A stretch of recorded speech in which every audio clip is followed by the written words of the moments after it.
नमस्कार, आप देख रहे हैं द न्यूज और मैं हूं प्रतिमा पांडे। चलिए शुरुआत करते हैं खबरों का सिलसिला। उत्तर प्रदेश के प्रयागराज में गंगा तट के किनारे महादेव के इस पावन महीने में शुद्ध गंगा जल की मिट्टी से महादेव के लिंग का निर्माण कर रहे हैं। आप कितना सुंदर समय आपने चुना है, इतनी आस्था, इतना पवित्र महीना, क्या कहेंगे इसके बारे में आप?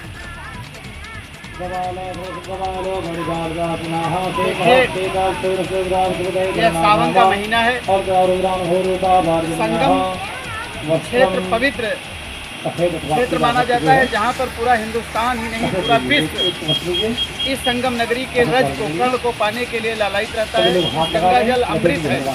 इस अमृत जल को छूने के लिए, मिलने के लिए, यहाँ पहुँचने के लिए पूरा विश्व लालायित रहता है। और ये सावन का महीना भगवान भोलेनाथ का सबसे प्रिय महीना होता है। और इस महीने में सारे देवताओं, खास करके भगवान विष्णु शयनावस्था में चले जाते हैं और भगवान शंकर सारे सृष्टि का संचालन करते हैं। और भक्तों को सहज ही, अगर कोई भक्त इनकी पूजा करता है, खासकर रुद्राभिषेक करता है, तो भगवान भोलेनाथ बहुत प्रसन्न होते हैं और उसकी सारी मनोकामना पूर्ण करते हैं, उसकी समस्त बाधाओं। तो यहाँ के यज्ञ संयोजक पंडित राम सूरत पांडे जी, पंडित श्याम सूरत पांडे जी, ये बताइए कि कितना आपको आनंद प्राप्त हो रहा है? स्वयं अपने हाथों से भगवान के लिंग का निर्माण कर रहे हैं और फिर कुछ जल प्रवाह करते हैं, कितना आनंद प्राप्त हो रहा है आपको? देखिए, आनंद की तो कोई कल्पना नहीं है कि आनंद किस तरह से प्राप्त हो रहा है। भगवान की भगवत भक्ति करना और उनके भक्ति में लीन रहना, इसमें आनंद की कोई, हम इसकी कल्पना मुख से नहीं कर सकते हैं। आपने इतना बड़ा अनुष्ठान रचा है, लोगों को बुला रहे हैं, बता रहे हैं, समझा रहे हैं, दिखा रहे हैं, स्वयं आप रमे हुए हैं, क्या कहना है हमारे लोगों से?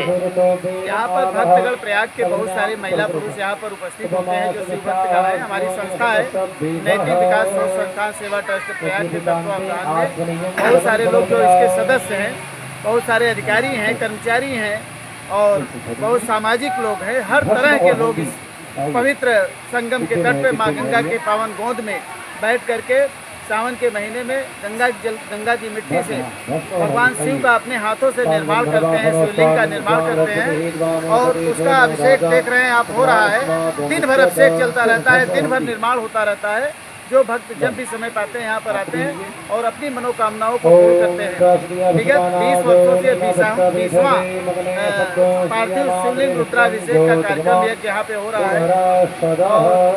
और जो यहाँ आया है, जो भी मांगा है भगवान भोलेनाथ से, उसको वो मिला है। मैं यहाँ के भक्तों से, यहाँ के नागरिक से, पूरे देश के नागरिक से, पूरे प्रदेश के नागरिक से, गणमान्य जनों से अपील करता हूँ कि आप सभी भी इस पवित्र क्षेत्र में आए, गंगा के क्षेत्र में आकर के, और अपने हाथों से सावन के महीने में यदि आप पार्थिव शिवलिंग रुद्रा, घर पर भी बहुत सारे लोग करा रहे हैं रुद्राभिषेक और वहाँ भी पूर्ण फल प्राप्त होता है, अपने घरों पर कराते हैं। कलयुग में अनंत पार्थिव शिवलिंग निर्माण करके और उसका अभिषेक करना सबसे पूर्ण फलदायी होता है। लेकिन गंगा के तट पर ये पावन भूमि है, इस भूमि पर जहाँ ब्रह्मा द्वारा ये पूजी देवी है, प्रथम यज्ञ भी यहीं पर हुआ था।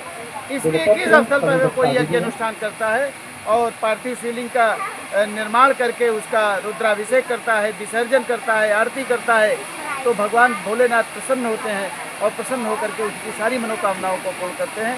तो भगवान शिव के आप अनन्य भक्त हैं।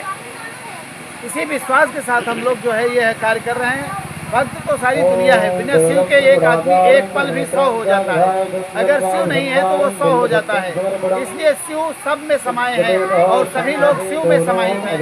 शिव का और हमारे लोगों का, भक्तों का एक ऐसा गहरा नाता है कि बस इनकी पवित्र सेवा करते रहिए। समर्पण भाव हो, निश्चल भाव हो, यहाँ कोई दिखावा नहीं है, कोई ढकोसला नहीं है, किसी प्रकार का कोई वो नहीं। यहाँ निःशुल्क रूप से जो भी भक्त आते हैं, उनके पास पैसा है, सहयोग करने की शक्ति है तो सहयोग करें संस्था को, नहीं शक्ति है तो निःशुल्क रूप से यहाँ पर सब लोग आते हैं, रुद्राभिषेक करते हैं और अपनी मनोकामना को पूर्ण करते हैं। हम लोगों को यही ऊर्जा भगवान देते रहें।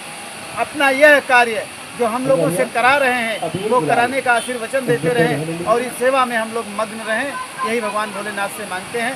बाकी वो सब जानते हैं, उनकी सेवा जो करता है वो सब जानते हैं कि उन्हें क्या करना है। हर हर महादेव। हर हर महादेव।